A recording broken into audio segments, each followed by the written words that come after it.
یا اللہ یا رحمان یا رحیم یا کریم۔ پہلے تو یہ ہوتا تھا، نشہ کیا کرتے تھے، کسی بھی طرح کا نشہ ہو تو وہ نشہ انسان ڈپریشن سے اور ذہنی اور دماغی دباؤ سے اپنے آپ کو فری کرنے کے لیے انسان نشہ کیا کرتا تھا کہ بھئی مجھے بہت ٹینشن ہے، ڈپریشن ہے، ذہنی دباؤ ہے، لہٰذا میں نے کیا کر لیا، نشہ کر لیا تاکہ میرا ذہنی دباؤ کیا ہو جائے، ختم ہو جائے۔ اس لیے وہ بات بہت مشہور ہے، آپ نے سنا ہوگا، میں نے بھی کئی بار سنا ہے کہ مجھے پینے کا شوق نہیں، پیتا ہوں غم بھلانے کو۔ تو انسان پہلے نشہ کس لیے کیا کرتا تھا؟ حالانکہ جائز پہلے بھی نہیں تھا۔ اس کا یہ مطلب نہیں ہے کہ انسان اگر ذہنی دباؤ میں یا ڈپریشن کی کنڈیشن میں اگر نشہ کر لیتا ہے تو اس کے لیے کیا ہو جائے گا، جائز ہو جائے گا۔ ٹینشنوں کو دور کرنے کا اور ڈپریشن کو دور کرنے کا، ذہنی دباؤ کو دور کرنے کا حل اللہ تبارک و تعالیٰ نے اپنی عبادت میں رکھا ہے، ذکر میں رکھا ہے۔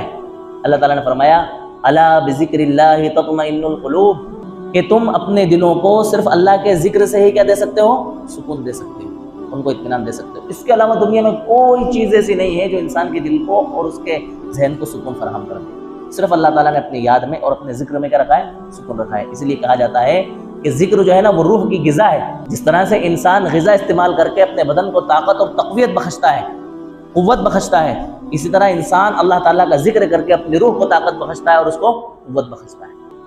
تو میں کہہ رہا تھا کہ پہلے لوگ نشہ کس لیے کیا کرتے تھے؟ ڈپریشن دور کرنے کے لیے، یعنی دباؤ ختم کرنے کے لیے۔ اب لوگ جو ہے نا نشہ ڈپریشن دور کرنے کے لیے نہیں بلکہ فیشن کے طور پر کر رہے ہیں، بری صحبت کے اثر انداز ہو جانے کی وجہ سے کر رہے ہیں۔ غلط لوگوں کی صحبت مل گئی، ان کی دیکھا دیکھی، ان میں بھی جو ہے نا نشے کی عادت اور نشے کی لت پیدا ہو غلط لوگوں کے ساتھ۔ اچھا، اس کی شروعات کہاں سے ہوتی ہے؟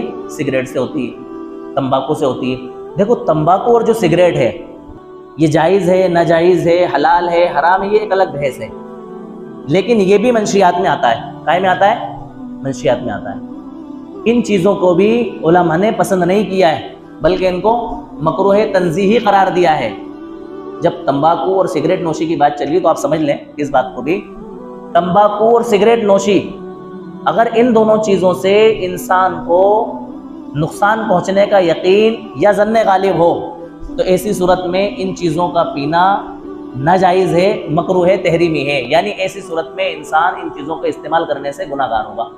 اور اگر ان چیزوں کے استعمال سے انسان کو یقین نہیں ہے کہ مجھے نقصان پہنچے گا، لیکن دھیرے دھیرے ان چیزوں کے نقصانات انسان کی صحت پر مرتب ہوں گے، ایسی صورت میں ان چیزوں کا استعمال مکروہ تنزیہی ہے۔ مکروہ تنزیہی کا مطلب یہ ہے کہ ایسی صورت میں ایسا عمل کرنا انسان کے لیے کیا ہے، برا ہے، اس کو نہیں کرنا چاہیے۔ تو انسان کی نشے کی عادت اور لت پڑنے کی شروعات کہاں سے ہوتی ہے؟ تمباکو سے۔ یا تو وہ تمباکو کھائے گا یا تمباکو پیے گا۔ دیکھو تمباکو کا دو طرح سے استعمال ہوتا ہے، یا تو پینے کے طور پر یا کھانے کے طور پر۔ کھانے کے طور پر گٹکا ہو گیا، سپاری ہو گئی، پینے کے طور پر بیڑی سگریٹ ہو گئے۔ ان چیزوں سے انسان کی دھیرے دھیرے کیا ہوتی ہے، شروعات ہوتی ہے۔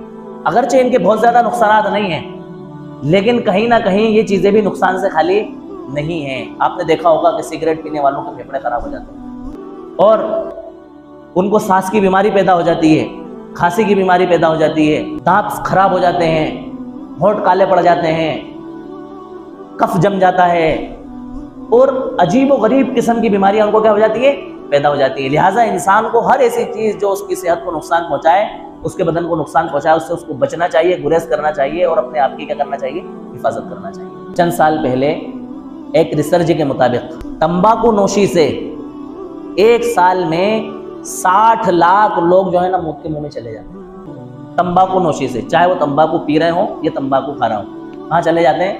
موت کے منہ میں چلے جاتے ہیں۔ اور ان 60 لاکھ لوگوں میں سے 6 لاکھ لوگ ایسے ہیں جو خود تو سگریٹ نہیں پیتے لیکن دوسرے لوگوں کے سگریٹ کے دھوئیں کے اثر کی وجہ سے اپنی جان کو کائے میں ڈال دیتے ہیں، ہلاکت میں ڈال دیتے ہیں۔ یہ تو صرف تمباکو نوشی کی بات ہو رہی ہے، اس کے علاوہ شراب، چرس، گانجا، افیم، بھنگ اور جو دیگر نشے ہیں نا ان کی تعداد الگ ہے۔